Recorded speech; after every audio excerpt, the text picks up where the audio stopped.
Babe, they're way too heavy for you. They're not. They are! Right? The Tale of the Bookish Babysitter, which might not sound like a scary episode, but it is. We're gonna get tons of monsters in this one. Just jump out of every corner of this house. And it's another story told by the morose Betty Ann. And this episode starts with Frank doing what else? Well, he's gonna hit on Sam again.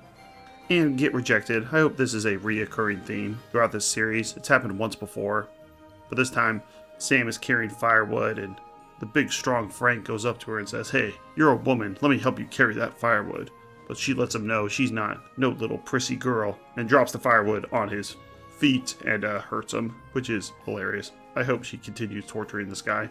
And continuing with the prop comedy, Betty Ann pulls out a book, talks about how her story is about, well, stories.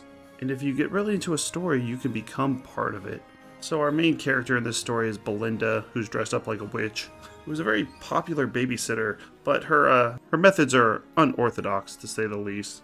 When she takes off her hood, she looks like a girl from like an 80s new wave band. Belinda is played perfectly by Natalie Radford, because she's both the protagonist and the antagonist in this show, and it somehow works. Because what she does to this kid that she babysits is pretty terrible, but she does it with a smile, she does it with a wink, she's constantly laughing, winking, smirking. So I think she's trying to teach him a lesson.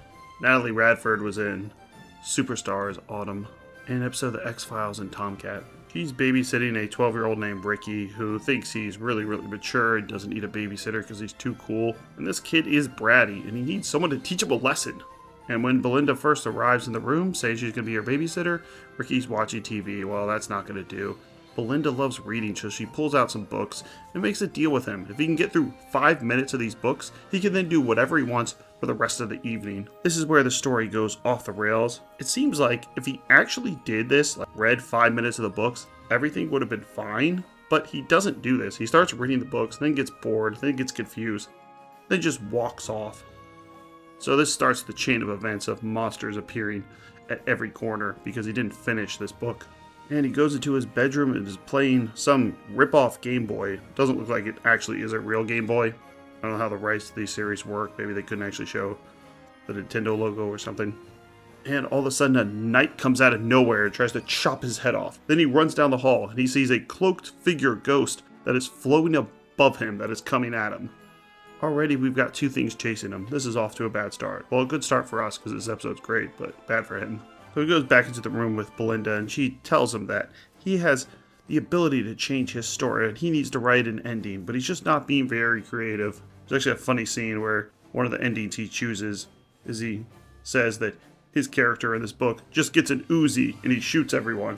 Yes, it did seem like Uzis were really big in the 90s. There were so many television shows that just loved these handheld automatic weapons. I guess they kind of fell out of favor, but they were just so cool. Which I don't understand why, if he's supposed to write the ending to this story to make these monsters go away. Hell, I'm kind of with him. Give me a rocket launcher and some grenades and I'll just throw it at him. But I guess it has to be realistic. This is a fantasy world that is now inhabiting this house. So he has to think of something a little more highfalutin and realistic than just getting automatic weapons and shooting everyone. You also see, I think, the best jump scare of this series so far, where he's talking to Belinda, trying to figure out how to end this story so the monsters stop coming at him. Then out of nowhere, like a doppelganger jumps up right from behind him. What are you thinking? Seems to be a manifestation of Belinda as a truly terrifying witch. And I'll admit, I jumped, because you don't see this coming. They're just having a normal conversation, and you're under the impression that these monsters, at least for now, are locked behind this door. But nope, one just jumps up in the living room and starts chasing them.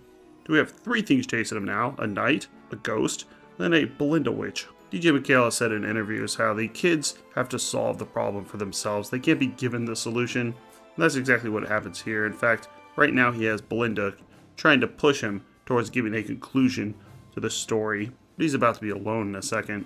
He decides to finally open the book and then he gets transported into a medieval dungeon. Now he's completely by himself and the babysitter is nowhere to help him. Even though it seems like she's kind of creating this, so I'm not really sure how much help she would be. Anyways, like, she could end this at any moment. She's got to teach him a lesson. This is what happens if you like watching TV instead of reading books. The medieval knight appears again and starts chasing him.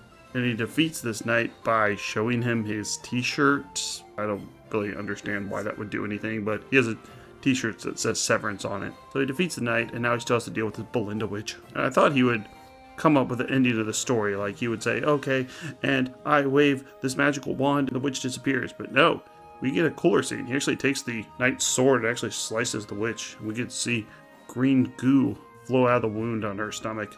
She dissolves into green slime. And when he gets transported back, Ricky doesn't seem to be too mad at Belinda. He's happy that he went through this journey and learned a lesson about watching TV. Character Ricky is played by James Sherry, who left the industry in 1999, but was in the series The Odyssey. Just wasn't able to make his career into the 2000s, as so many of these kid actors aren't able to do. So I'm going to give this episode an 8 out of 10. For such a lame title, it is one of the scariest episodes, including having the scariest jump scare. Constantly having monsters come out of nowhere, having no idea exactly how this kid, especially with his temperament and stubbornness, how he's going to be able to actually defeat these entities, and just the idea of having a babysitter who's mischievous and seems to be in control of this whole thing while teaching him a lesson. It's a unique episode. We haven't really gotten any like this before. I think it's great. I think we need a sequel. It cuts back to the clearing of this Midnight Society. Betty Ann tells them that Ricky went searching for these books that Belinda brought to them, but was never able to find any of the books ever again. Since this Belinda, which I assume she's a witch, I'm going to call her a witch, was the only person to own a copy of these magical books. If you don't read them for 5 minutes, monsters will come out and kill you. Awesome. Next up is The Tale of the Carved Stone. About magic. Oh, is this going to be a Gary story? Of course it's a Gary story. He hears magic and just gets all giddy. That one will come out in a few days. And check out our playlist for those series that we've covered. Monsters, Fear Itself, Pet Shop of Horrors, Cowboy Bebop. We're currently doing Black Mirror, Mystery Science Theater 3000. Every single episode of Are You Afraid of the Dark. And also The Twilight Zone. Thanks.